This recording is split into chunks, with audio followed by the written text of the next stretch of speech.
Hello दोस्तों, best Indian kitchen में आपका स्वागत है। आज हम आपको बताएंगे लौकी के कोफ्ते बनाना, जो कि एकदम आसान है और टेस्टी बहुत होता है। तो यहाँ पर मैंने लौकी लिया, इसको अच्छे से छील करके और इसको मैंने घिस लिया है कद्दूकस की सहायता से। यहाँ पर मैंने टमाटर लिया है, 2 से 3 हरी मिर्च, थोड़ा सा लहसुन और 2-3 मैंने प्याज लिया है। यहाँ पर मैंने लिया है काश्मीरी लाल मिर्च पाउडर खड़ा वाला, इसको पानी भिगो दिए हैं। काली इलायची, हरी इलायची और लौंग लिया है मैंने। इन सबको हम पेस्ट बना लेंगे।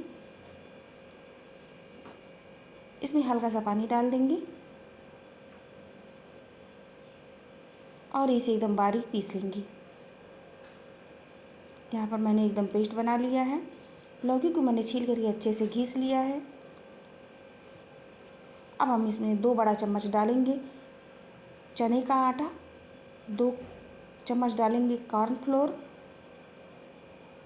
आधा छोटा चम्मच इसमें डालेंगे जीरा, आधा छोटा चम्मच हल्दी पाउडर, 2 चम्मच इसमें हम डाल रहे हैं कॉर्नफ्लोर, हींग 1 चुटकी डालेंगे, 1 चुटकी डालेंगे इसमें तेल, इसको अच्छा फ्लेवर आता है।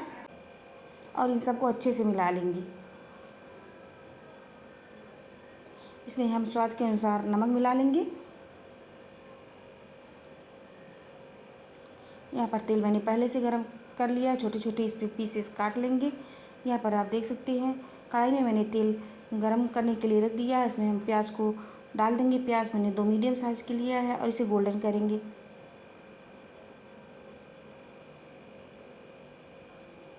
जो पेस्ट मैंने बनाया था वो इसमें डाल देंगे।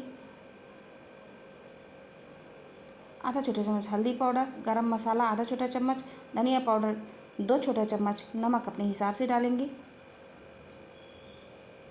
इन सबको अच्छे से गैस को धीमा करते हुए अच्छे से मसाले को भून लेंगे जब तक इसमें से तेल नहीं निकल जाता। और अपने हिसाब से इसमें पानी डाल देंगे ग्रेवी बनाने के लिए। और फिर कोफ्ते को जो मैंने तला था वो इसमें डाल देंगे। बहुत ही परफेक्ट बन के तैयार हो गया। और मेरे चैनल को सब्सक्राइब कर